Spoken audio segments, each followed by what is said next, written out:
Hello there. We have a lively crowd tonight, which is great because we have some lively guests tonight as well. So we're going to have a good time. Hi, everyone. My name is Megan Radecki. It's my pleasure to serve as your director here at the Hauenstein Center for Presidential Studies at Grand Valley State University. Yes, that's a mouthful, but it's a role that I'm really, really proud to hold. And I'm so glad to see all of you here. We have Hauenstein Center members. If you don't know what that is, come and ask us afterwards. We have members from our partner this evening from the Grand Rapids Bar Association, so welcome to all of you. And of course, members of our Cook Leadership Academy. Shout out to you all, and students and faculty from Grand Valley as well, and our community. Thank you all for being here. It's going to be a really wonderful program. There's a quote that goes, "Presidents come and go, but the Supreme Court goes on forever." Anyone know which president said that? That would be William Howard Taft, our 27th president and 10th Chief Justice, and now some of you are nodding accordingly. The gravity of this statement leads us to tonight's program, where we'll focus our attention on this most important judicial body and the cases that are before them on the current docket. As a reminder, our programming is designed to educate and inform, not to declare who is right and wrong. It's designed to help us engage and think more deeply with one another in person, which we think is always a good thing. And it's meant to spur us to act in ways that lead to a better world for everyone, not just the groups that we personally identify with. You all know the mission of the Hauenstein Center is to raise a community of ethical and effective leaders for the 21st century. And we're so appreciative of all of you being here tonight, acting in a way that leads toward that outcome. So thank you all for being here. I might remind us that one of the ways the Hauenstein Center works towards an outcome of ethical and effective leadership is through the Peter C. Cook Leadership Academy. That is the program that we have for Grand Valley students, undergrad, all the way through some of our doctorate programs. It's a very intensive, essentially 9-month program that takes some of our best and brightest students on a journey through self-discovery, understanding what leadership means to them, what it means to the communities they belong in, and what it means to the world. I'm really always very proud to say that I was part of the second cohort ever of the Cook Leadership Academy, so hopefully I'm proof that it works, I guess. But with that, we are always proud to highlight one of our students when we do our programs. And tonight I'm really proud to introduce you to Michaela Anderson, and I'd love to tell you a little bit about her. Michaela Anderson is currently pursuing a Master of Public Administration at GVSU. She brings 9 years of expertise in sustainable business practices to her current position as Senior Sustainability Specialist at Preferred by Nature, a global nonprofit working to drive sustainable impact for people, nature, and climate. Michaela serves as co-chair of her precinct's local and general elections, where she applies her commitment to civic engagement and organizational leadership to support the democratic process in her community. And as a former municipal official, I can't underscore how important it is to have good, ethical, and effective leaders running your local elections. So we especially want to thank Michaela for that. But without further ado, let's all give a round of applause as Michaela comes up here. Thank you, Megan. Good evening, everyone. Thank you for joining us tonight. And thank you to Mr. Romoser and Professor Foley for sharing their time and expertise on the pivotal Supreme Court cases in the upcoming term. To begin, I'd like you to turn to your neighbor and share an activity that you practiced this week. Maybe meditation, or reading, or yoga, or even cooking dinner.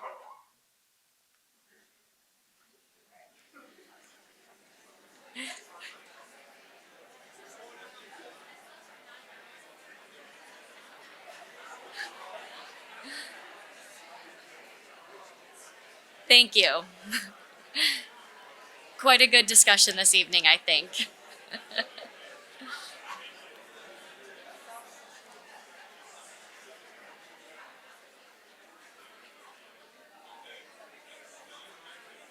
Thank you all for sharing. I ask this because democracy, too, is something we practice. There are many ways to practice democracy, such as understanding court cases, knowing your rights, engaging in media literacy, and most importantly, voting.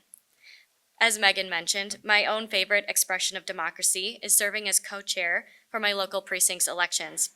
It's an illuminating experience to stand alongside fellow citizens who come to cast their votes for the lawmakers who represent our interests. Through this work, I've learned that in Michigan, we have about 1,500 jurisdictions, each with 4 to 8 election workers. Altogether, a single election day could require upwards of 15,000 election workers in our state alone. And every election fills me with energy because I get to work alongside people with many political viewpoints, and yet we are united by a shared commitment to ensuring that democracy and the right to vote remains accessible to all.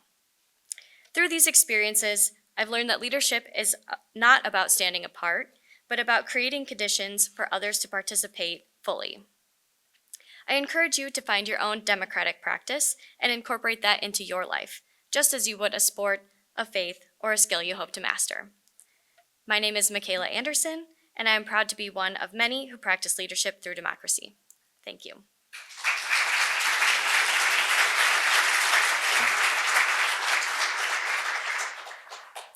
And for today's practice, I'm delighted to introduce this evening Mr. Romoser and Professor Foley.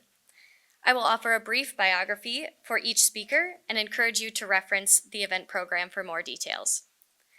Elizabeth Price Foley is a founding member of the Florida International University College of Law, where she teaches constitutional law, separation of powers, and civil procedure.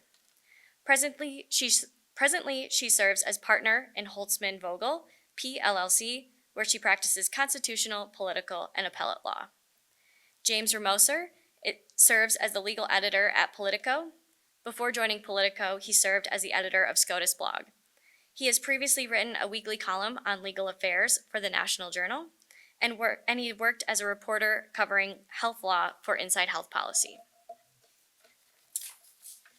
Our moderator, Mark Richards, is a professor in the GVSU Department of Political Science, where he served as department chair for 12 years.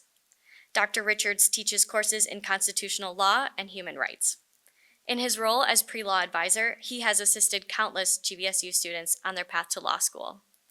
Please join me in welcoming Elizabeth, James, and Mark to the stage.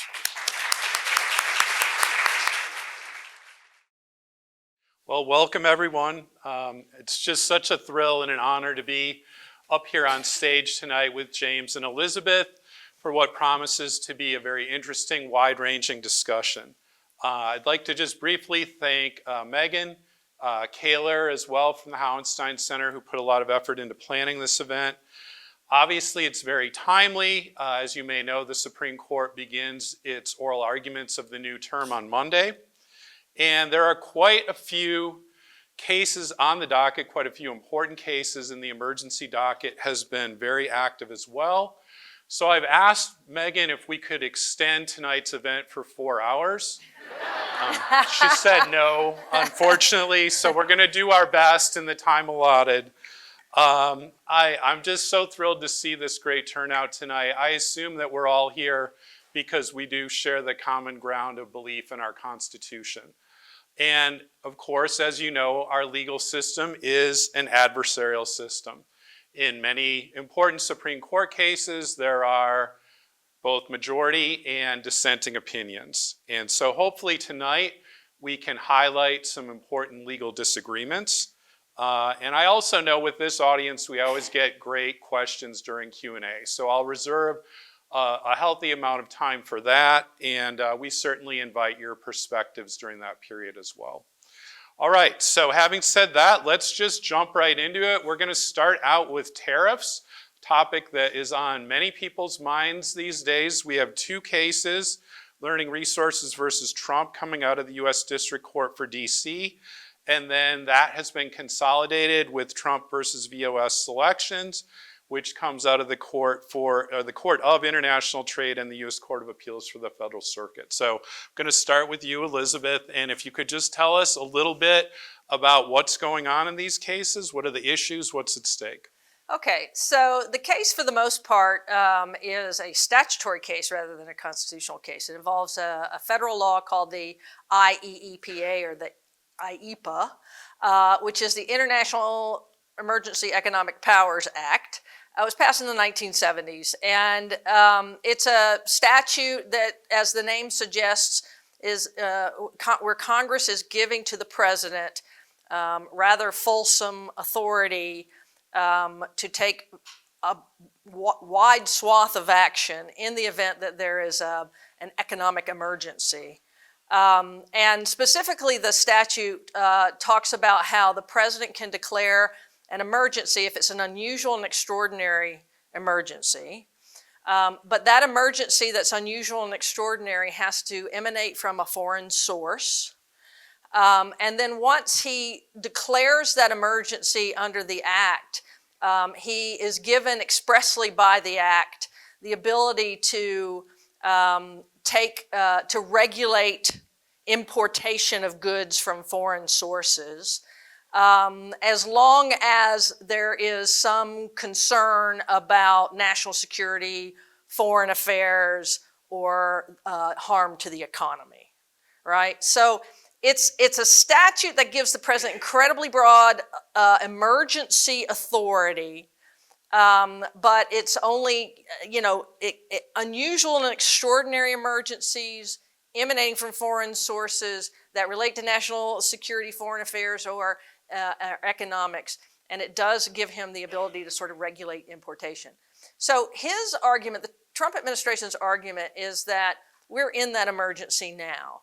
That although we've always had, or at least in recent decades, we've had a trade imbalance. The trade imbalance, if you look at the chart just historically what it is, has really gone up significantly in recent years. And he said that trade imbalance is causing not just an economic emergency, but a national security, foreign affairs emergency, in the sense that the imbalance is creating a problem with our critical supply industries.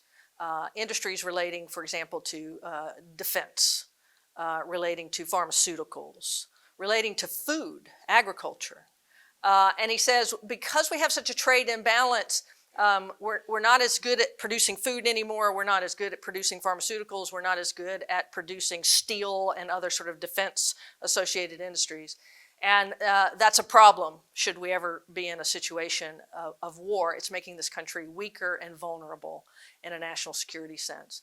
So he says, I want to have tariffs to restore balance in trade, to make that sort of emergency subside.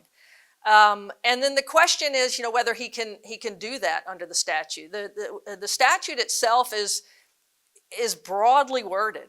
I gave you the language of it, and it seems to support the imposition of tariffs, because tariffs would be a regulation of importation. And then the primary argument that was made here was that, a tariff is more like a raising of a tax. It is a species of tax. And there are specific statutes out there that deal with just tariffs. And so the question is, did Congress mean to give the president sort of a new, sort of fulsome authority to impose tariffs in these specific situations?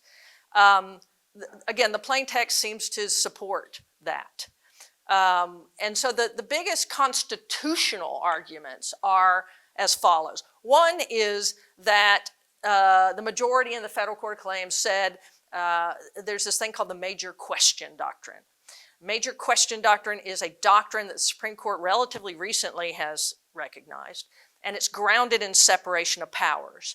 And what it says is that if an administrative agency writes a regulation, and that regulation is a sort of capacious construction of statutory language that has never been thought of before and seems to create tremendous new power without specifically saying so, that we will not allow those administrative agencies to write those kinds of regulations.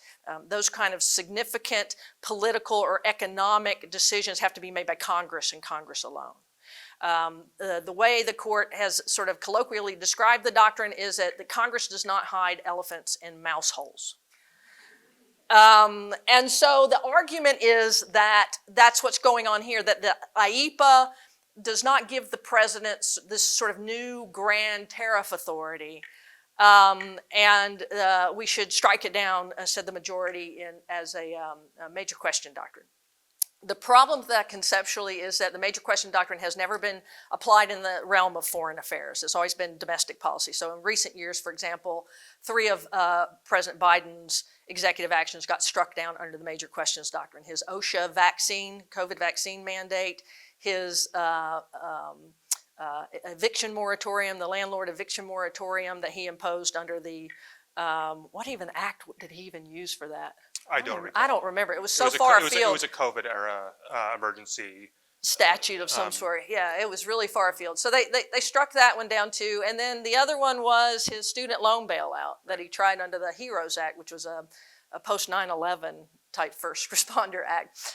And so the MQD, the major questions doctrine, has been used a lot. And the question is, can you apply it to the president?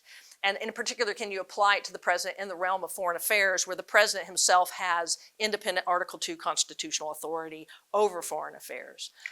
So that's where the constitutional focus, I think, is on that case. But I do think the case is likely to be resolved on just statutory construction grounds.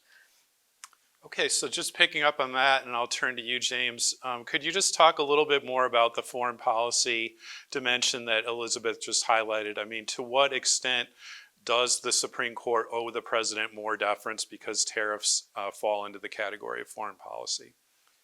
Yeah, I think it's definitely true that the Supreme Court has said many times that the president has broader latitude in the area of foreign affairs than in ordinary domestic policy. And that's, of course, because we think that the president is best equipped to manage foreign relations.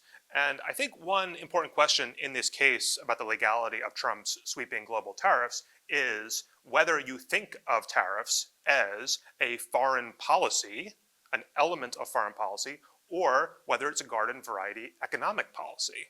And I think the conception of how you frame that question will be lurking in the background of this case, because some important swing votes on the court, particularly Brett Kavanaugh, have signaled that they are willing to give the president more discretion, less oversight in the area of foreign affairs.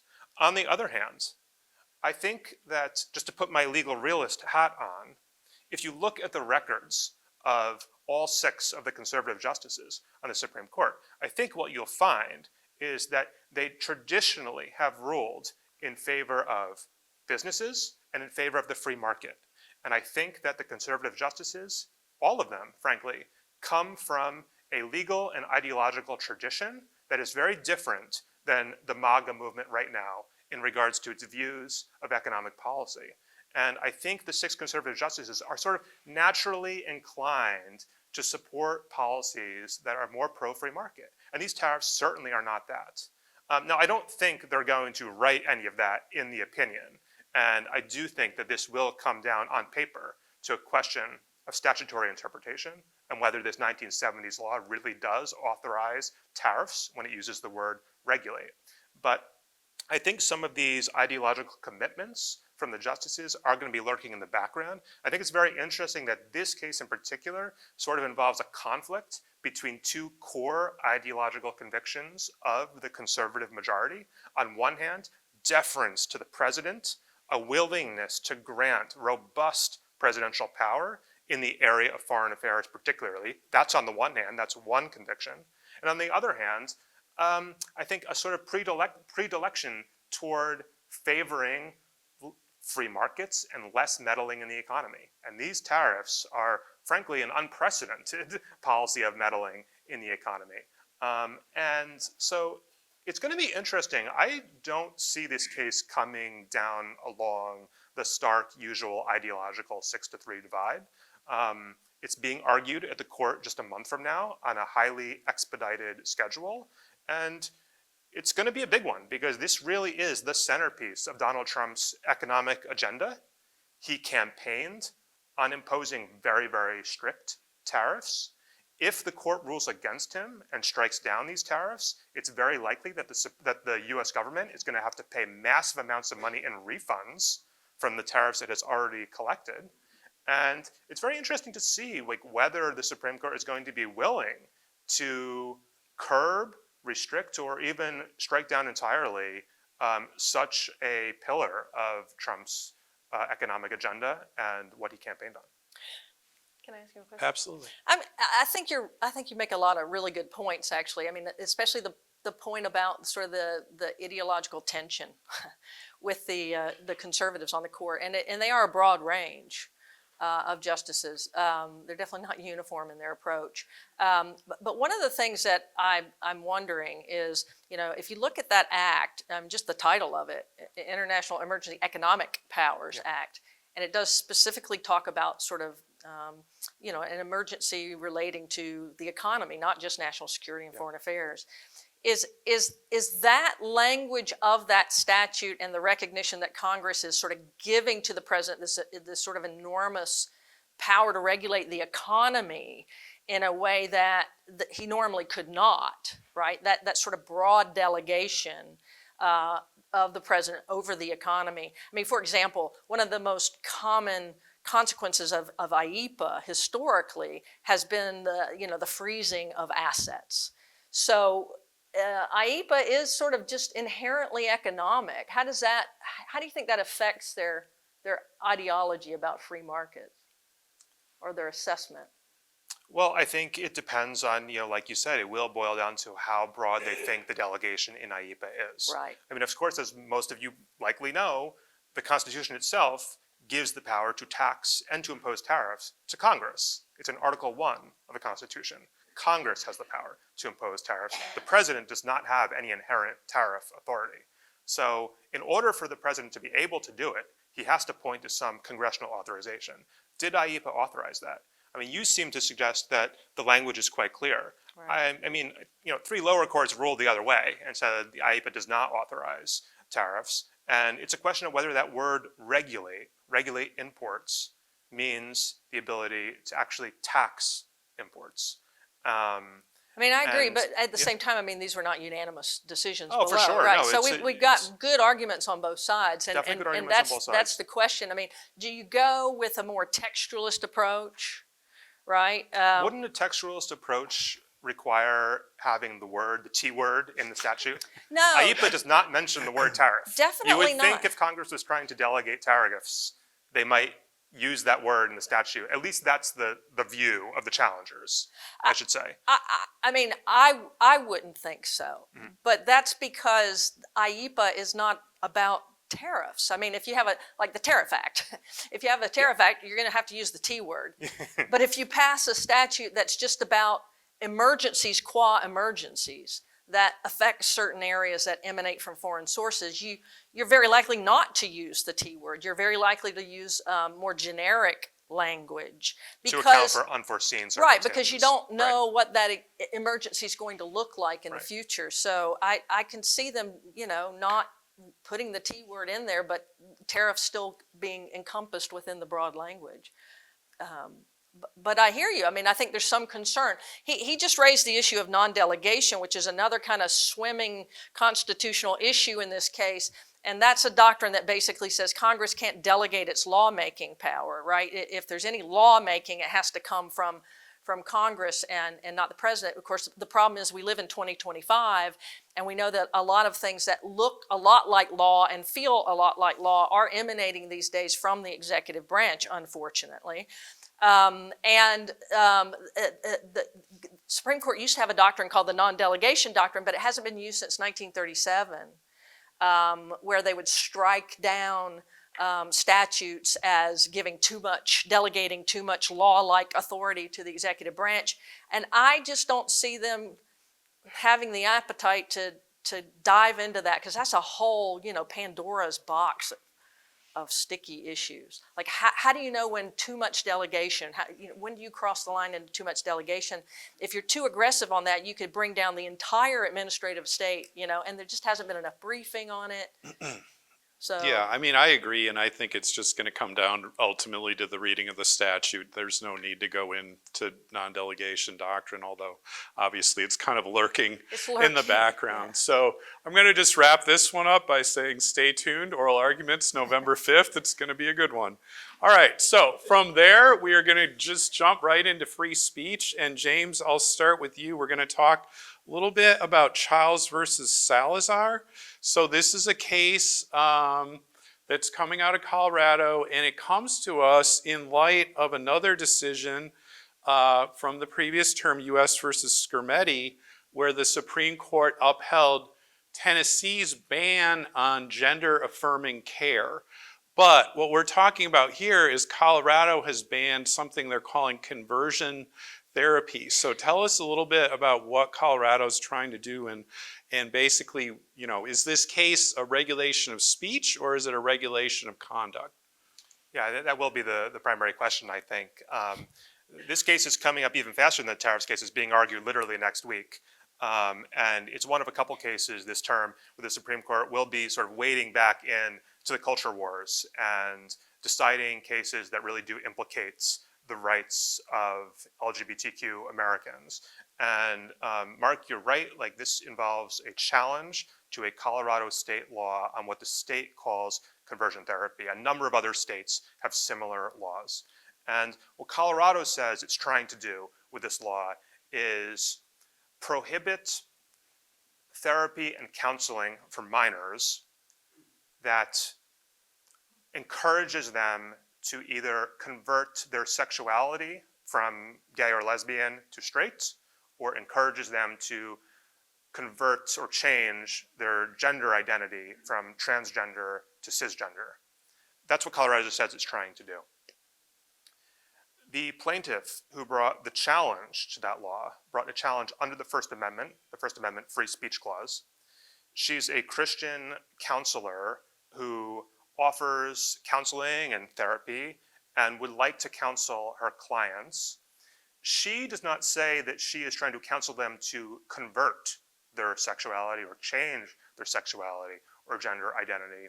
I think her argument is that she wants to offer counseling that can encourage clients to eliminate unwanted sexual thoughts or to help them, in her words, feel comfortable in the bodies that God gave them. But she thinks that if she offers such counseling to teenagers, she will run afoul of the Colorado ban on conversion therapy. And she says that that ban violates the First Amendment because it suppresses her speech. Talk therapy, counseling is simply the act of speaking. The First Amendment generally prohibits the government from restricting people's speech with a variety of different complicated constitutional legal tests that are used to analyze laws that do that.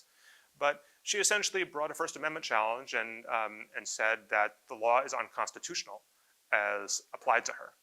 So that is the case that the Supreme Court will be hearing. As Mark previewed, I do think the decision will hinge on whether the Supreme Court views the Colorado law and similar state laws as prohibiting speech or simply as regulating the practice of therapy. And of course, very often the two things can be intermingled. And I think recently the Supreme Court has not been receptive to challenges from pro-trans litigants seeking to vindicate rights. In the Skermeti case, as Mark mentioned, the court in a 6-3 ruling upheld a state ban on gender-affirming care for minors. And I would say that I don't think the court is going to be receptive to the arguments of Colorado and similarly situated states here. Elizabeth, do you want to add a? Yeah, I mean, you definitely framed the case perfectly. It's going to come down to, is this a regulation of a profession, which is what Colorado argues, or is this a regulation of speech?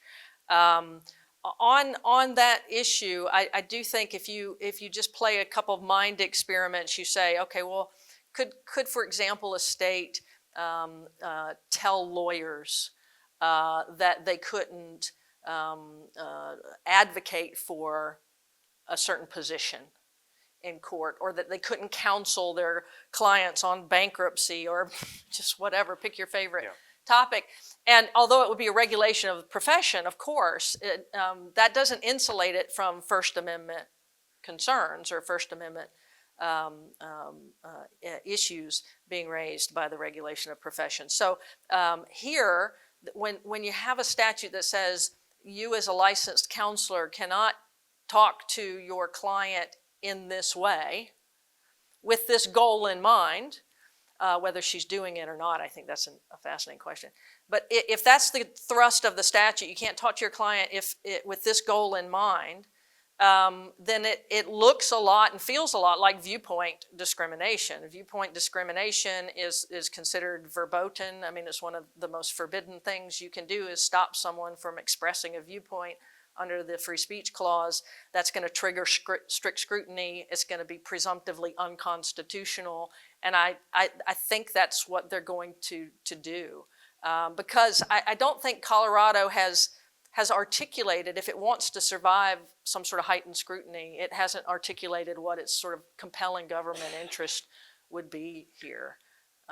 Not that maybe they couldn't, but I don't know what it would be. But I mean, we should voice the argument of Colorado, and I think their argument is that these types of conversion therapies are quite harmful to minors, and they have evidence for that, and so that is the evidence that they have put forward. But I think that you are right. This is a very pro-free speech court, especially in contexts like this, and I think they'll be quite hostile to this Colorado law.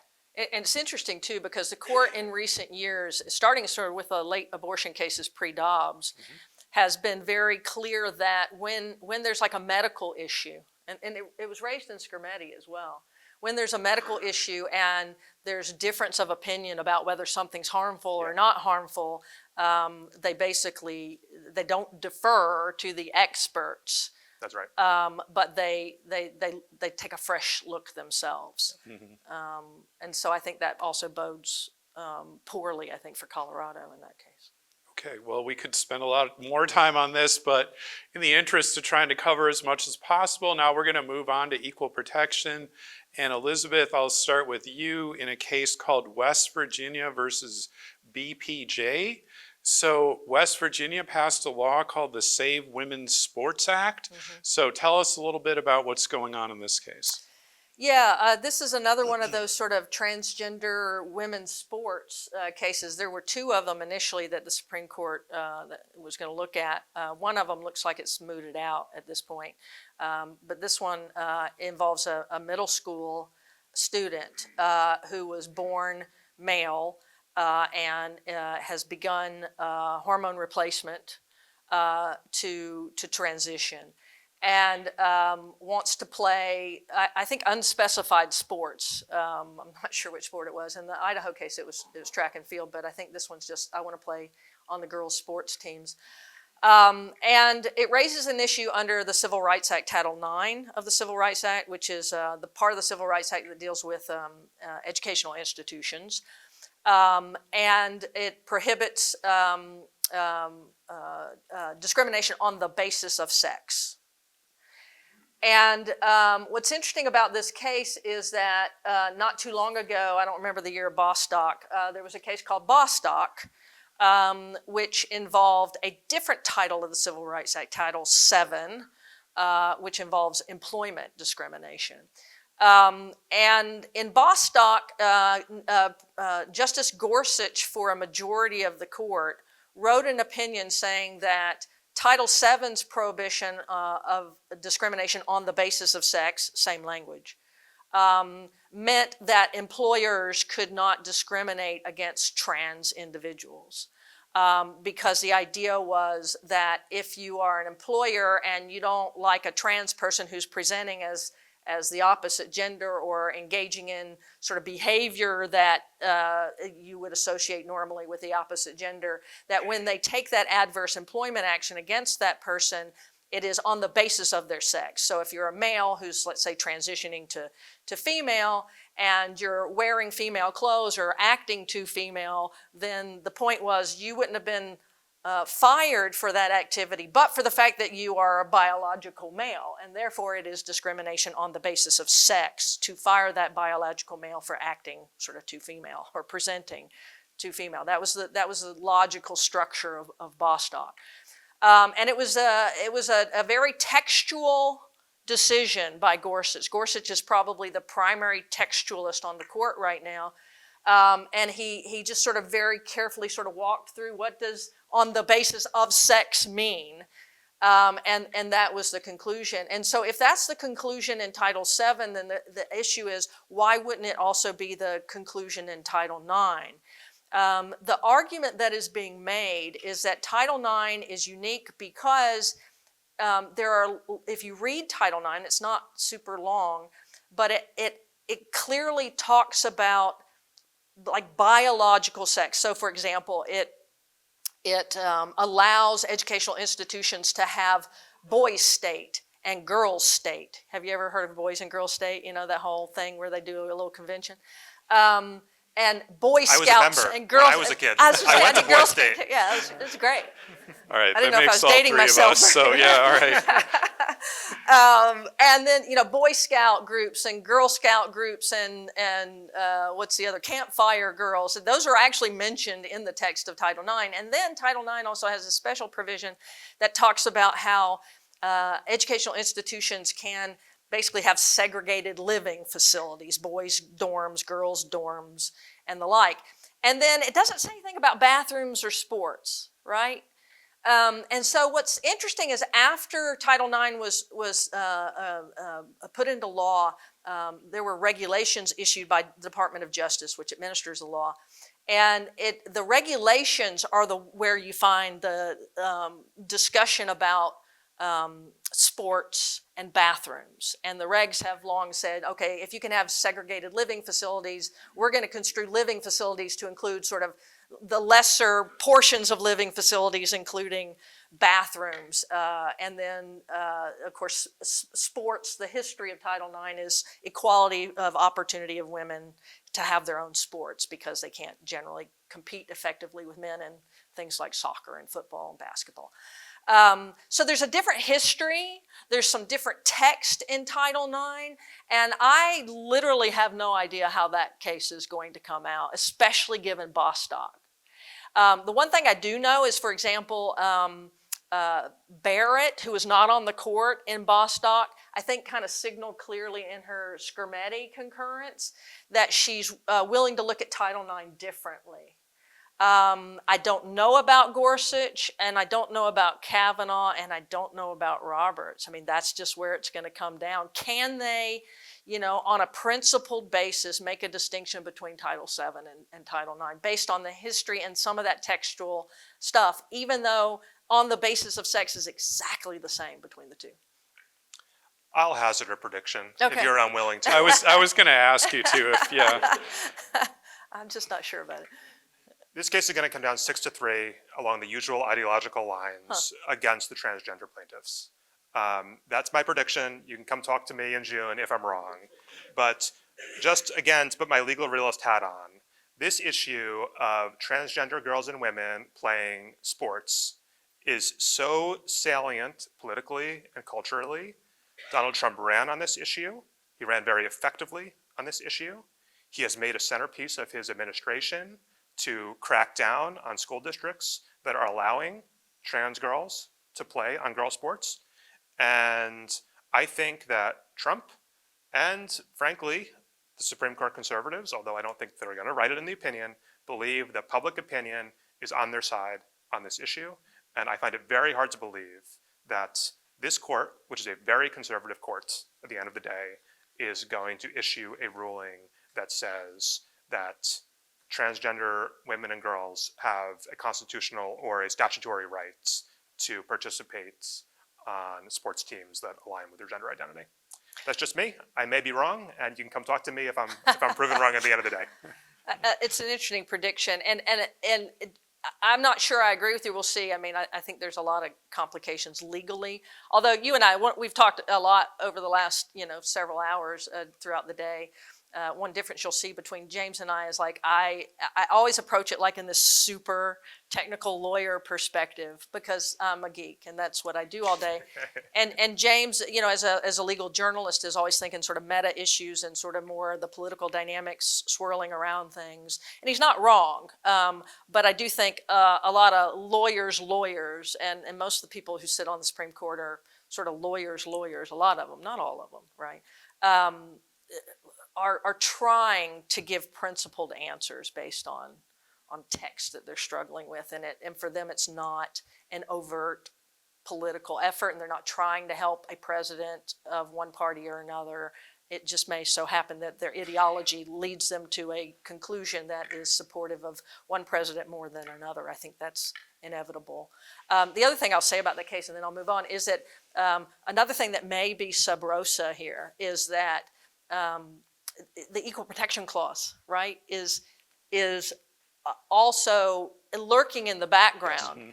Because, again, Barrett's concurrence in Skermeti is very adamant that from the Equal Protection Clause of the Constitution's perspective, the 14th Amendment, which says, the government shall provide every person the equal protection, guaranteed to every person the equal protection of the laws, has never recognized sexual orientation or much less sort of transgender status as what's called a protected class under the Equal Protection Clause. And if it's not a protected class under the Equal Protection Clause, then it gets what's called rational basis review.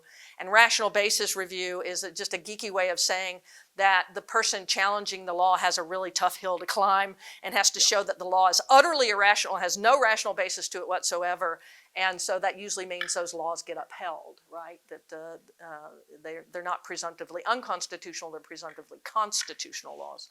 So I think As I tell my students, I always pay attention to the standard of review. So definitely one to watch. We're going to stay on equal protection, but move to elections. And we have a case, Louisiana versus Calais. So James, why don't I start with you on this?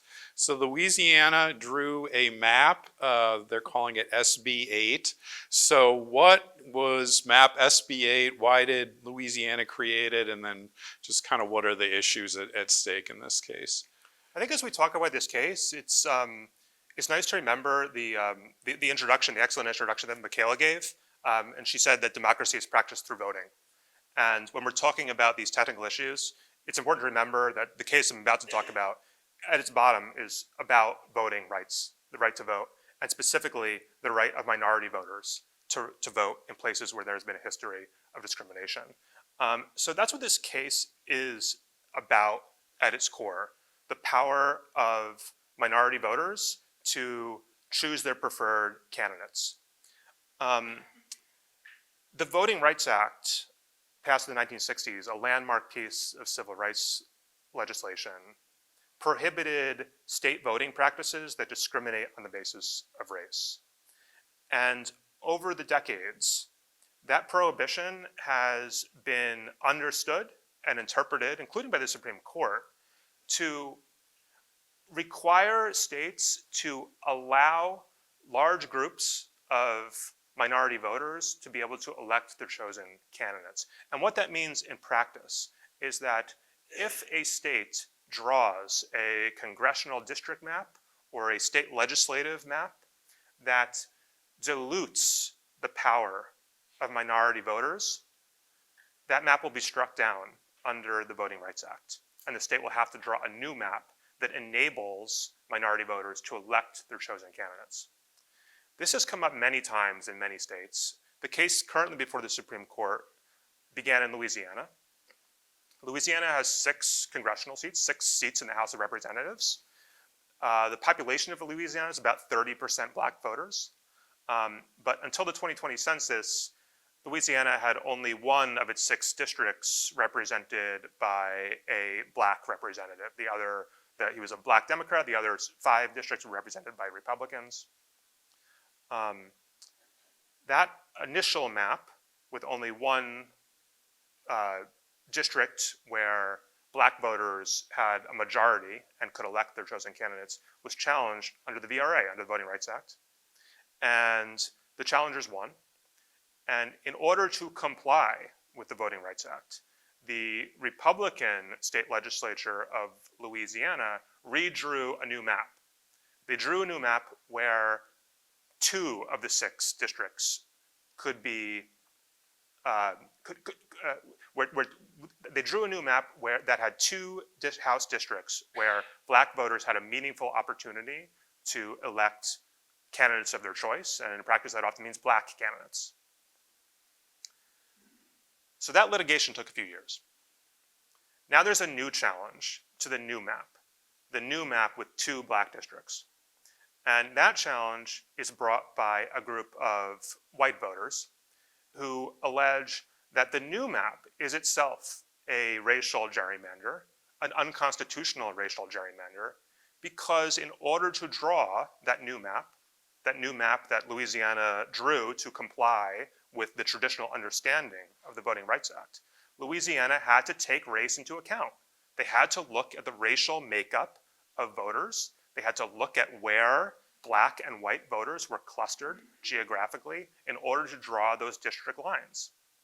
And the new challengers in the new lawsuits say that's unconstitutional under the Equal Protection Clause of the 14th Amendment, because the Equal Protection Clause of the 14th Amendment generally prohibits the government from discriminating on the basis of race. And they say as white voters, they were discriminated against by this racially gerrymandered map. And this challenge, which will be heard soon, I think actually in the next couple weeks, in the Supreme Court. October 15th. October 15th, there you go. Thanks for fact checking me. And it's a re-argument. And it was already argued once before last term. The justices punted the case. They apparently could not come to a resolution on the core issues in the case. And so they held it over to the new term. They're going to hear arguments again on this fundamental constitutional tension of whether Section 2 of the Voting Rights Act, which has been understood to require some race-based decision-making in the drawing of district lines, violates this constitutional provision. The Supreme Court, in general, under John Roberts, has increasingly tried to adopt, and succeeded in adopting, I should say, a colorblind version, a colorblind view of the Constitution and the Equal Protection Clause. I think many of the court's conservatives believe that any time the government uses race as a factor in any kind of decision-making, that is suspect under the Equal Protection Clause. And so it's conceivable that the court might say that this traditional understanding of the Voting Rights Act, the need to look at racial distributions of voting and drawing district lines in order to protect minorities' voting power, is itself unconstitutional. And so that's, I think, what the case is about. And I think voting rights advocates, advocates for minority voters, would say that a decision in favor of the white voting challengers here would really hobble the Voting Rights Act and substantially dilute the power of minority voters, not just in Louisiana, but all across America. And on the other side, I think there are strong arguments that this practice of using race to draw district lines is difficult. I think people consider it unseemly. And the Supreme Court, I think, would prefer to be out of the business of policing these gerrymandering cases. And so I think it's a really tough case. And the last point I'd make is that I think the folks who support this sort of colorblind, neutral view of the Equal Protection Clause might say that some racial accounting, racial decision-making might have been necessary in the 1960s when the Voting Rights Act was passed. But I think they would say now, and I'm not adopting this view necessarily, but they would say that we live in a different country in 2025, and what the Voting Rights Act might have required and might have been constitutional in the 60s and 70s and 80s might no longer be constitutional now. Which is Elizabeth? basically what Kavanaugh intimated Yes. in Allen versus Wright recently. And what also happened recently in a case called Shelby County, decided by the Supreme Court. How many years ago was Shelby County? At least 2013. 2013, yeah. And where basically the court took the preclearance provisions of the Voting Rights Act and held those to be no longer constitutional. So there's, and a similar phenomenon is going on and just recently happened with Students for Fair Admission, which is the affirmative action case that was decided a couple summers ago, where they basically struck down affirmative action in higher education institutions for admission. And you could kind of see that coming for a long time if you're into con law, because there was a concurrence back in the 70s with Justice Powell in a case called Bakke, where he suggested that diversity might be what's called a compelling interest that might sustain a college or university being able to draw race-based distinctions in admissions, that trying to achieve that diversity, including racial diversity, might allow them to satisfy strict scrutiny. But over time, the court sort of eroded that idea. The last sort of breath, if you will, of affirmative action in higher education was in a case called Grutter, which was a 5-4 decision written by O'Connor. And at the end of her opinion, where she actually allowed the University of Michigan Law School to continue to use race-conscious admissions in law school, she said at the very end, we expect 25 years from now that this will no longer be necessary. In other words, intimating that 25 years from then, the equal protection analysis would be quite different. So there's something about equal protection that is temporally fluid in an interesting way. Now, when it comes to Calais, I'll give full admission. I wrote an amicus brief on behalf of the governor of Louisiana in that case, so I'm definitely sort of biased as a practitioner.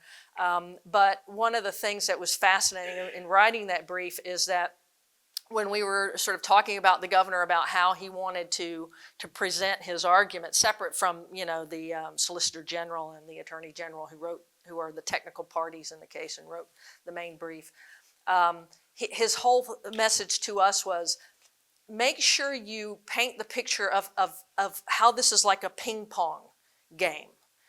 And what he meant by that was, if you look back at Louisiana's history, and Louisiana is not unusual, there's a lot of states, especially in the South, that have the kind of the same history here. Over probably 50, 60 years, Louisiana has been involved in this ping pong litigation, where on the one hand, they'll draw their maps and they'll sort of be race conscious because they're getting a lot of pressure from minority groups. We need 2 minority districts or 3 minority districts or 1 minority district, whatever the case may be. And they do that and they satisfy that group, and they often satisfy that group either because there's already been a lawsuit filed under the Voting Rights Act that they're likely to lose, which is actually what happened in Calais. And so they're trying to satisfy that sort of constituency and ward off that legal liability under the Voting Rights Act. But then as soon as they satisfy that constituency and do that, then they get another group of constituents, in this case the non-African American plaintiffs in Calais, who are saying, well, now that you've given this minority group however many districts it wanted, you're actually engaging in race-based discrimination, what's called racial gerrymandering, and that violates the Equal Protection Clause. So the ping pong is between a statute that seems to require the consideration of race and the Equal Protection Clause that seems to forbid the consideration of race. So it's like you're damned if you do and you're damned if you don't if you're a state. It's really hard to walk this line. And what ends up happening is you're just in court all the time. Yeah. Taxpayer dollars are just flying out the window to lawyers like me trying to litigate these cases constantly, incessantly. We're talking millions and millions and millions of dollars going into this. And so on the other side of Students for Fair Admission, which has very strong colorblind, overtures in it, the question is, can you have a statute like the Voting Rights Act that requires overt consideration of race anymore? Yeah. Maybe it was okay at the time it was written in the 1960s, but now that things have changed, and in particular where racial discrimination is not as prevalent as it was in the 1960s, although it's still obviously there, and the fact that racial minorities don't necessarily vote as consistently for one group as they used to. What should trump? And, Thomas's position, he's the most sort of ardent spokesperson for this idea, is that, okay, that's easy, right? If equal protection says you have to be colorblind and the Voting Rights Act Section 2 says you have to be color conscious, then under the Supremacy Clause, the Constitution trumps the statute and we're done. And that may be the end result. I don't know. But it wouldn't surprise me because, as you just suggested, the court really wants to get out of this business. And the reason I know that is because, A, it's sticky. It's always just sticky. How many districts should a particular minority group get? And it's not just black voters. It's like, how many districts should Hispanics get? How many districts should Asians get? And then it devolves into this notion of proportionality. Yeah. That there's almost like proportional representation. If you've got 30% blacks in Louisiana, should blacks have 30% of the congressional districts? What about Hispanics? Whatever percentages they are, if they're 12%, do they get 12% of the districts?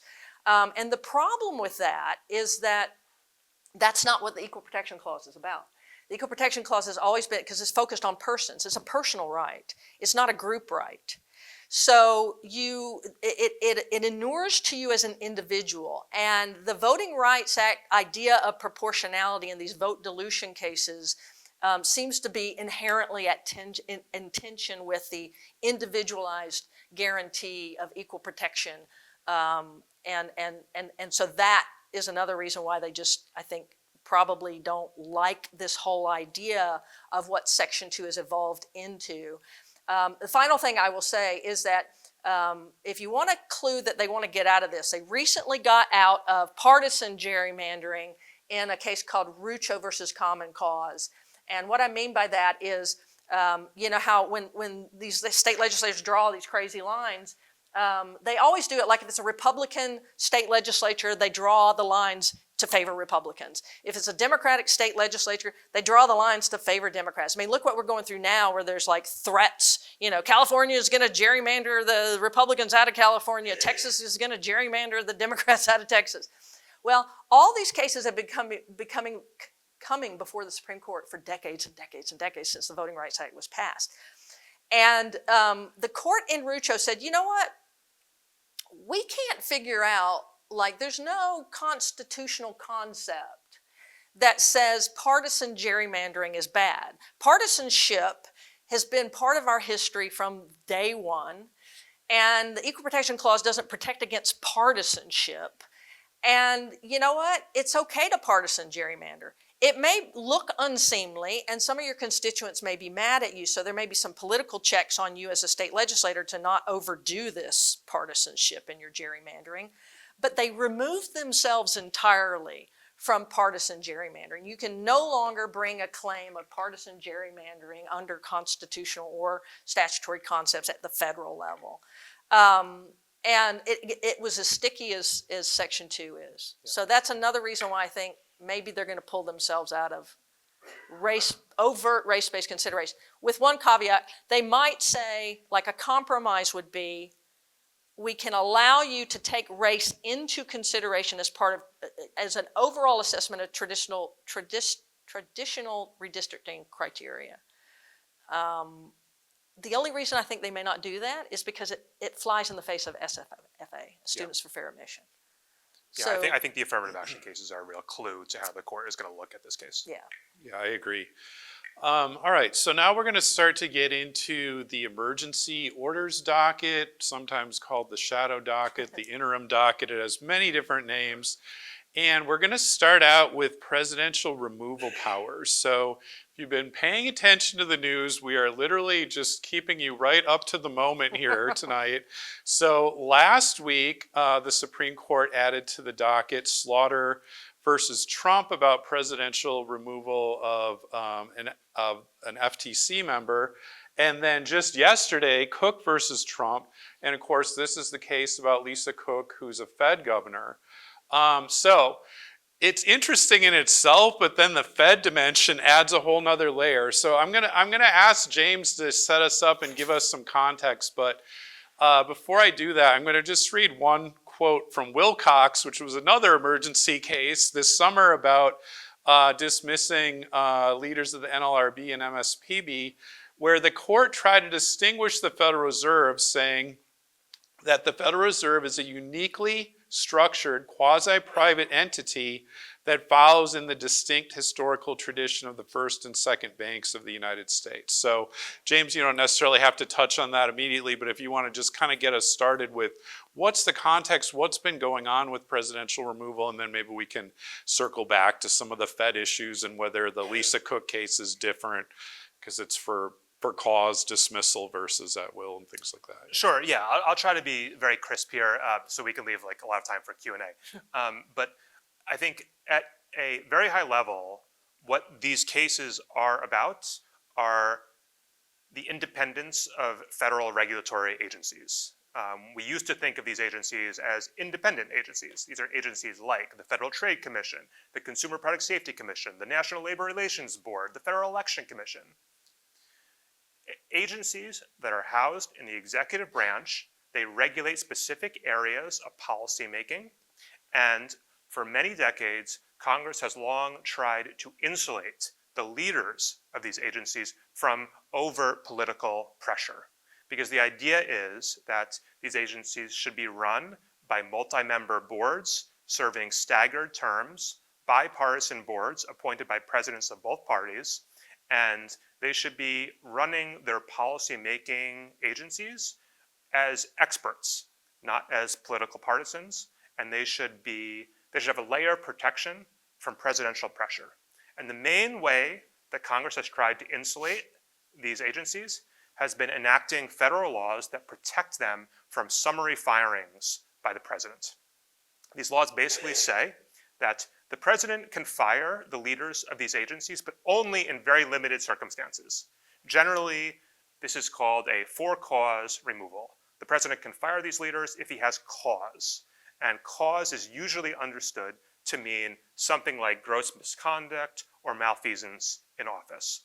But if a leader of the FTC or the NLRB hasn't committed that type of misconduct, the president can't just oust them from their job. That's been the traditional understanding. Donald Trump is challenging that understanding very aggressively. When he came into office, he went on a firing spree. He attempted to oust many of the democratically appointed leaders of some of the agencies that I mentioned, as well as many others. A lot of these cases are being litigated, as you might imagine. The leaders of the agencies are claiming that they have been unlawfully removed because Trump did not even claim that he had any cause to fire them. Trump simply didn't like that they were democratically appointed by Democratic presidents and wanted to oust them from the boards. In a series of emergency appeals that have reached the Supreme Court on its emergency docket, the court has allowed Trump to oust the leaders of these agencies at places like the NLRB and the Consumer Product Safety Commission, at least temporarily, while litigation over their firings proceeds in the lower court. Most recently, Rebecca Slaughter's case came up to the Supreme Court. Rebecca Slaughter was a Biden appointee on the Federal Trade Commission. Once again, Trump tried to oust her. Trump didn't really give a reason, never claimed that she had committed any kind of misconduct, simply said she was fired. Slaughter sued to keep her job. A lower court ruled that she should be able to remain in her job and that the firing was unlawful, citing a 1935 precedent, a case called Humphrey's Executor, which dealt with the same agency, the FTC. And in that case, in 1935, the Supreme Court upheld Congress's power to shield FTC leaders from summary firings by the president. But in the Slaughter case, the Supreme Court is going to revisit that precedent. It has ordered oral arguments for December. In the meantime, the Supreme Court allowed Trump to fire Slaughter. So Slaughter is currently out of the job while the litigation proceeds. And I think all signs point to the Supreme Court being poised to overturn that 1935 president, Humphrey's executor, and expand the ability of presidents to summarily dismiss leaders of most, if not all, executive branch agencies. The Supreme Court has been moving in that direction for quite a while. In a series of cases recently, it's narrowed Humphrey's executor. It's never explicitly overturned it, but this Rebecca Slaughter case does tee up the question concretely whether Humphreys should be overturned, and I think most of the conservative justices probably are poised to vote yes to that question. That leaves one more side issue, the question of the Federal Reserve. A lot of people think the Fed needs to be treated differently because the Fed has so much impact on the economy, and many economists are fearful that if the president has control over who sits on the Fed and can fire people on the Fed at any time and install loyalists on the Fed, there could be very serious ramifications for the economy because presidents will have an incentive to manipulate the economy for political and electoral reasons. And indeed, Trump, just recently, as you may have heard, has attempted to fire Lisa Cook, a Biden-appointed member of the Federal Reserve. That firing is a little different. In that case, he did provide a reason, unlike his other firings of other agency heads. The reason is that she supposedly committed mortgage fraud when she allegedly listed 2 different homes as primary residences on 2 mortgage applications in short succession. Trump has made that allegation. It is uncorroborated. It has never been tested in court. And in fact, just recently, Reuters had some reporting. They unearthed some documents that seem to show that, at least according to these documents, Cook did not actually list 2 different primary residences on 2 mortgage applications. The facts are uncertain at this point. But the key question is how far the Supreme Court is going to go in allowing Trump to have total control over all agencies that are housed in the executive branch. That theory that he should have total control is called the unitary executive theory. And whether the court is willing to extend the unitary executive theory to the Fed, which, as Mark flagged, even some of the justices have signaled recently might need to be treated differently and might need more insulation from political pressure than other agencies. The question is, can the court draw a rational line, a rational, legally sound line for why the Fed might have some degree of protection and why other agencies do not? Elizabeth, what are your thoughts? Maybe you can tell us a little bit Oh, about so kind of many. the rationale behind the unitary executive theory, and then just touch on is the Fed really different? Can they draw that line? Well, I mean, as I always say, it's not a theory, it's a fact. The Constitution sets forth 3 branches. Article 1 is the Congress, Article 2 is the President, Article 3 is the federal judiciary. The presidency is unique constitutionally because the president, under the plain text of Article 2, is the apex, it's the head of that branch. In fact, there's nobody else in there except the vice president, and even in some of the things he does, he's sometimes the head of the Senate. So he's the only one that's politically accountable directly to the whole nation. He is the chief magistrate, he's the commander-in-chief, he's all of those things, and he has all those powers and he wields them all by himself. That's just what we got out of that constitutional convention. We did not decide to have an oligarchy with, a council of presidents. We got a single president. So it's not a theory, it's a fact. And you compare that to the 2 other branches. You've got right now 535 members of Congress. And so that institution, that branch of government is not in the hands of one person. It's in the hands of 535 people.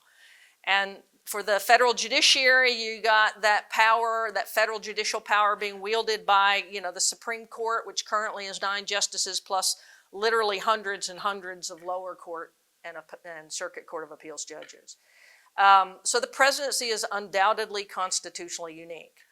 And then you say to yourself, okay, well, once Congress creates these departments, Department of State, Department of the Treasury, Department of Defense, War, whatever you want to call it, And these alphabet soup agencies that are supposedly quote unquote independent, FTC, FEC, SEC, CFPB, it's alphabet soup agencies. Once those are created, who do they work for? They work for the president, and only the president, because the president is head of Article 2. And so they belong to his branch. It is his or her branch, once elected president, constitutionally speaking. And so you say to yourself, how can you have pockets of independence from the head of your own branch? It's like creating Swiss cheese, where here, President, here's your constitutional authority under Article 2, but let's put some holes in that Swiss cheese where you can't touch these people and you can't fire them, even though they work for you. And as the Supreme Court called them in the case called Myers in the 1920s, they are your alter ego. Because the president wields tremendous authority under the Constitution, and obviously he can't wield it alone. He has to have what I always call minions, right? You love Despicable Me? Right? Little cute little minions. They're all over the place. And they do what they do every day on his or her behalf. They're not independent. There is no such thing in the Constitution as an independence from Article 2, any more than there would be independence from Congress. Can you imagine there being staffers working for Congress and the members of Congress couldn't fire them? Can you imagine there being law clerks to federal judges, but federal judges couldn't fire their minions, the law clerks? Like, it doesn't make any sense constitutionally. It may make pragmatic sense, right? I think the arguments in favor of quote-unquote independent agencies beginning in the New Deal era, which was the growth of the administrative state, was exactly what you described, which is that, we want to have like these people who are experts and they're sort of nonpartisan. But we know over time that what that's done is distorted separation of powers. What you've done is sort of created little fiefdoms of individuals who wield power sort of separate and independent from the president. That's a problem for Republican theory because they are politically unaccountable to us. And the whole point of our republic is that we have two political branches, the presidency and Congress, and an apolitical branch, the judiciary, which is, we don't elect, and it's hard to get rid of the judges, right? It's only by impeachment. So the two political branches are the ones that we, the people, have control over.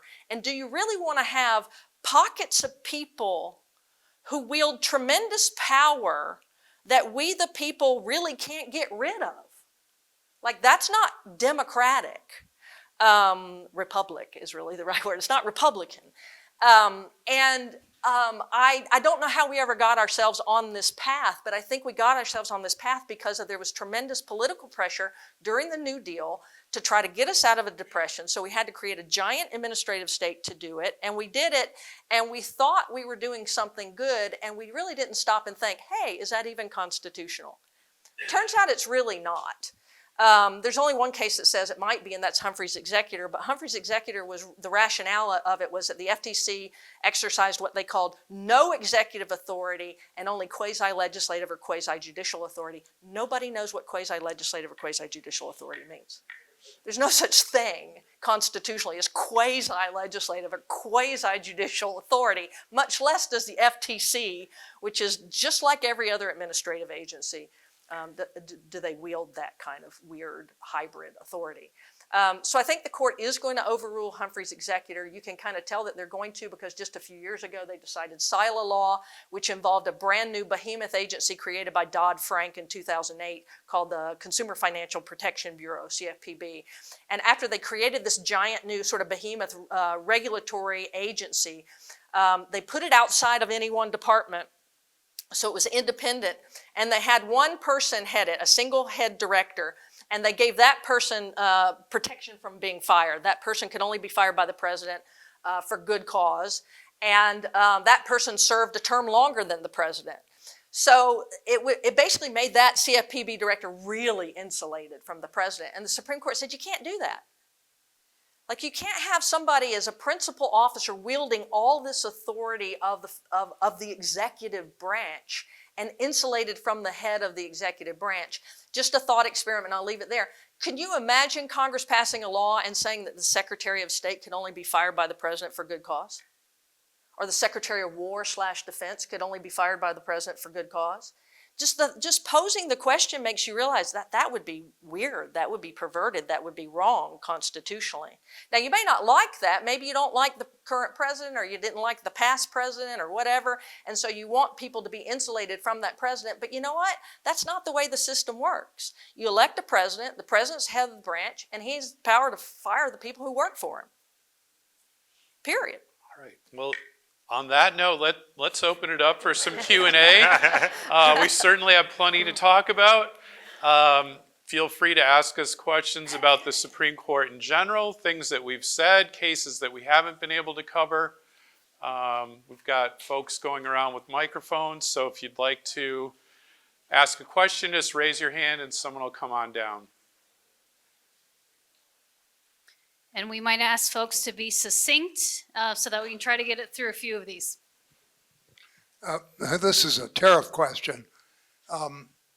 My understanding is that the tariff statute we're talking about either says or implies that the measures the president takes to deal with the emergency have to be related in some way to the emergency and are maybe tied into the emergency.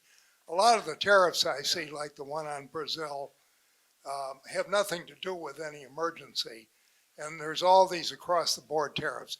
How does that fit in to that variety of tariffs and the overall implications? How does that fit into these Supreme Court case?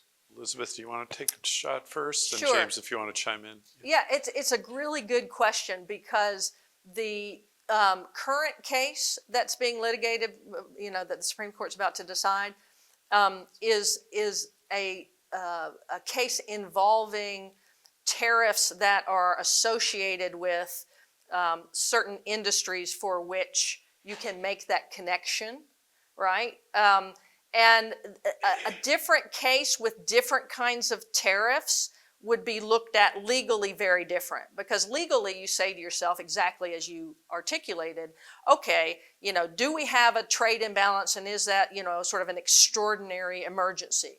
Okay, yes, you can make the argument that it is. It impacts our critical supply infrastructure.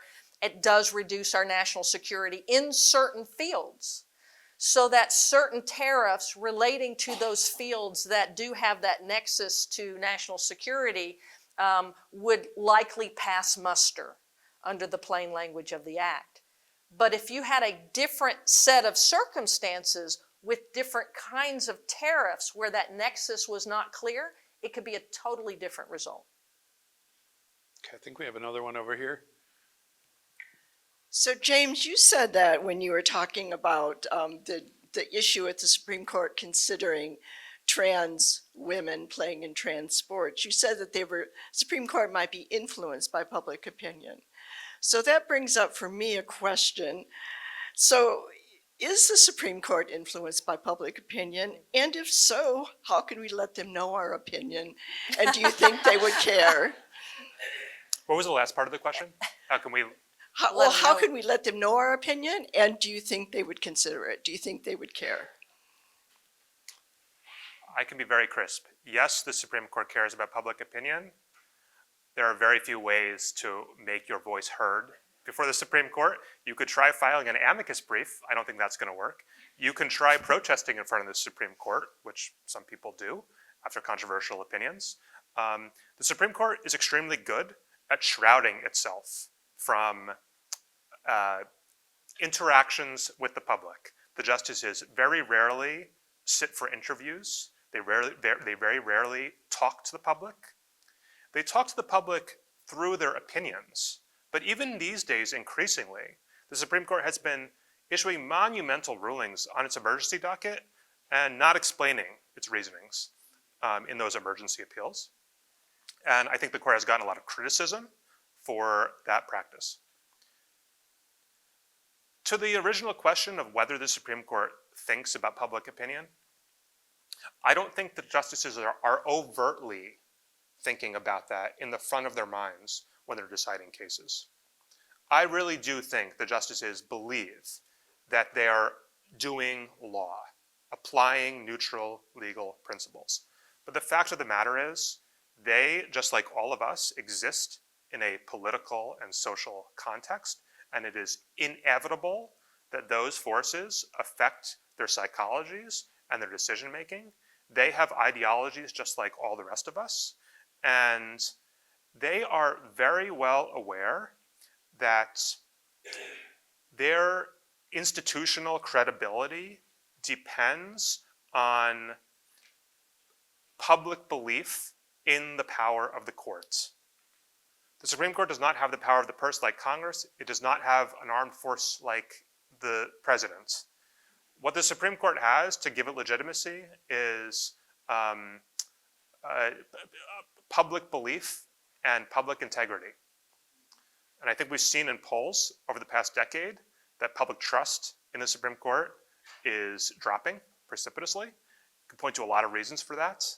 Not all the court's fault, by the way, but John Roberts in particular is very well aware of how the public is viewed, and he understands that if public trust in the court drops too low, and if the court needs to get into a direct clash with the presidency, with the president, a president who has at least flirted with potentially defying Supreme Court rulings in the past. If the court is going to prevail in that battle, if it crosses swords with the president, the court needs to have the public on its side. And I think time will tell whether the public will be on the court's side if it comes to that battle. All right, other questions? Yeah, go ahead. Professor Foley, you described this super bureaucrat that was appointed by FDR and outlasted him, I think. Who was he?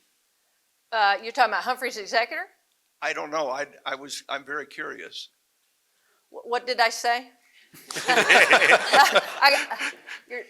You're using specific terminology, so I'm like, what? Let me put it in the right context. A what? Oh, a CFPB director. Yeah. Oh. Consumer Financial Protection Bureau director. Can't Okay. remember his name. What was his name? He was a controversial dude, and that was Yeah. much more recent. yeah, that's Yeah. very recent. That was part of Dodd-Frank, which was what, 2008? It was right after the financial crisis in 2008, where they created this new administrative agency. And that individual, I can't remember his name right now, but he was, what's his name? Oh, Elizabeth Warren was the principal supporter of the CFPB, yes. And she lobbied very hard. She argued very hard to have a single-headed entity like CFPB. Yeah, and that person, it went all the way to the Supreme Court in silo law, and the court said, you can't give that much power to somebody that the president can't fire. And because it was a principal officer, this was the same constitutionally under the Appointments Clause as the Secretary of State or the Secretary of Defense or the Secretary of whatever. And the only difference with Humphrey's executor, what makes it interesting, is that Humphrey's executor, which allowed this insulation from the president's firing for the FTC back in the 1930s, did it because, again, the FTC, they said, exercised quasi-legislative, quasi-judicial authority, which, again, they never really defined, and nobody still to this day knows what it means. But it was a multi-member body, right? The FTC is, 5 commissioners or 7? I believe it's 5, but don't quote me on that. Yeah. I mean, all these sort of multi-member bodies, FTC, FEC, SEC, are usually like 5 to 7 members that have staggered terms and yada, yada, yada. And the question really on the other side of silo law is, does that make any difference? Does the fact that it's 5 members instead of a single head of an agency make any difference? It shouldn't, because again, constitutionally, they are all principal officers rather than inferior officers under the Appointments Clause, which means that in the structure of Article 2, nobody is above them except the president. That's what a principal officer is. And so the FTC, there's nobody above the FTC. That's why they're an independent agency. They're not in a department where the secretary of whatever is above them, and then there's the president. These independent agencies are independent outside of any department, and their only quote-unquote boss is the president. Unlike, for example, the FDA, even though there's a single head of FDA, is not an independent agency because it's lodged within the Department of Health and Human Services, and therefore the Secretary of HHS is the FDA commissioner's boss. But that's not the same with FTC and MSPB and NLRB and all these other multi-member agencies. They are principal officers. How many more acronyms can we throw at this audience? I know. I mean, It's alphabet soup. It's just, sometimes you just say it's alphabet soup. All right, we've got one more question here. Okay, great. I first want to preface this by saying, like, I'm a behavioral neuroscience major and, like, an undergraduate student. So, like, I don't, like, necessarily understand, like, the legal, like, side of things that, like, I'm asking about here. But I was wondering, you guys are discuss, like, affirmative action, and really on the basis of, like, race, or, like, where we're kind of, like, having, like, these really huge, like, court cases talking about, like, the diversity, equity, inclusion, whether or not they should be, like, included in schools. I was wondering about, like, government entities, like the Electoral College or the Senate, for example. Like, those, in a sense, I feel like could be considered affirmative action in the way that they include smaller states, I guess, for, like, giving more representation to, like, again, like, smaller populations of those states, or smaller states where they have more representation in the legal processes, or who our president is. And so I was, like, wondering, why are the socio-political perspectives, or, like, the legal perspectives, so different on those things? And again, I'm still, like, I'm really, like, new to this, so, like. I can great answer that question. one Very Great interesting really question, quickly. yes. Yeah, there's two reasons. Number one is that the Constitution's text allows an electoral college. The Constitution text allows direct election of senators after the 17th Amendment. And so there's no constitutional problem with the Constitution. That's one issue. The second issue is that when we talk about, like, for example, affirmative action in higher education, like that Students for Fair Admission issue, and the issue of DEI, which is related to that in institutions of higher learning, that is a question of what does the Equal Protection Clause mean, right? Because the Equal Protection Clause just says every person is entitled to the equal protection of the laws. And what the court said in Students for Fair Admission is, well, that means some kind of color blindness, right? And so the way the Equal Protection Clause has always been construed by the court is that race-based considerations are particularly pernicious under a concept of equal protection of the laws because of the history of the Equal Protection Clause in particular, right? Because it's a post-Civil War amendment. And so what that means pragmatically is that for the law, you give what's called strict scrutiny to all race-based classifications, which means that those race-based classifications are pretty much going down. They're pretty much going to be unconstitutional. And so that's why Students for Fair Admission came out the way it did, because it looked at these sort of diversity considerations, which had overt consideration of race, as triggering strict scrutiny. They were race-based classifications, and it was contrary to color blindness. I would just add, I think the fundamental point you're suggesting or hinting at is a very serious critique of the American constitutional system. There are many serious critiques of the way the Electoral College and the Senate are set up. Whether you think that they're right or wrong, like whether they're good policy or bad policy, it is just a fact of the matter that they overrepresent voters in small states. I mean, that is just the fact of the matter. And you can argue about whether that's good or bad, but they do.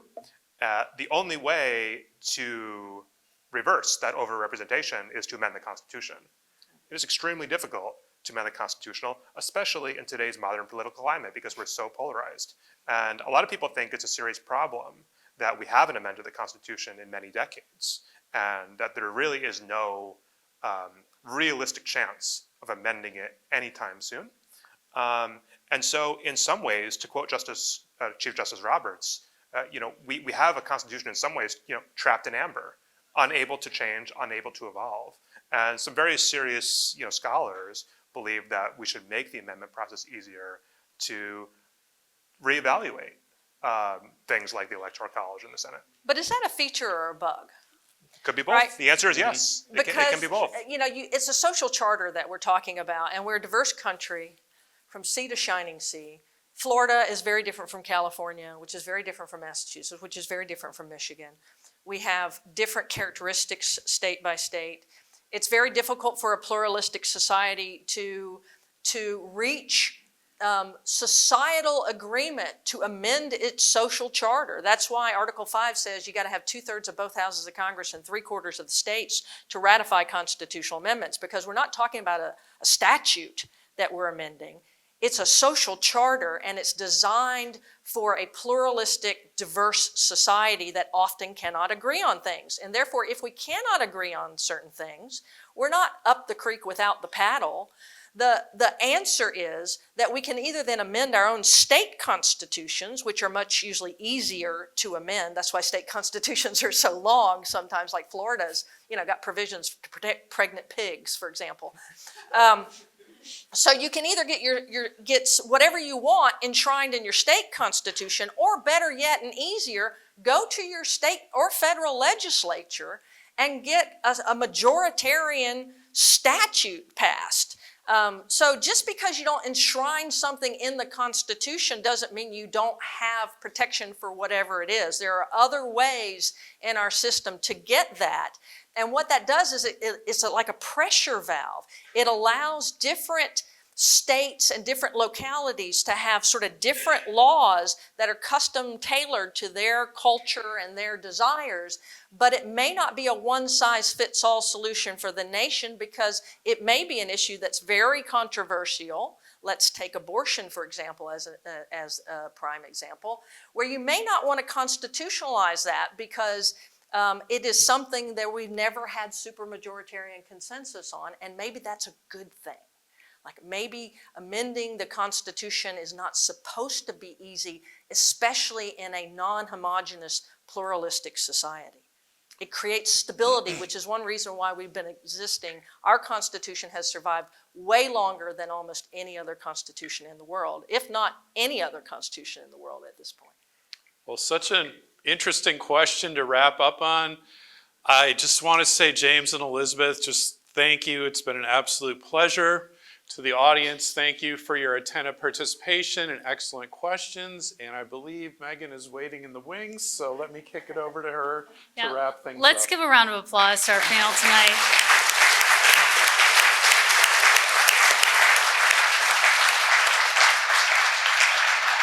In some ways, I feel like they were just getting warmed up, and it's a shame that we all have to go home at some point. But what a wonderful evening, and so much, our own personal masterclass here tonight about what we should expect from the Supreme Court. So so glad that you could all join us for that. We do hope to see you at our next program on October 30. The event is called Our American Allies, NATO and the Future of U.S. Power. We have two stellar individuals coming. The two most recent ambassadors or permanent U.S. representatives to NATO, Julianne Smith, who served under President Biden, and former Senator Kay Bailey Hutchison, who served under Trump's first term. So please come back on October 30 for that event. But for tonight, enjoy your evening, enjoy some dessert in the exhibition hall, and we'll see you next time. Thanks. Great.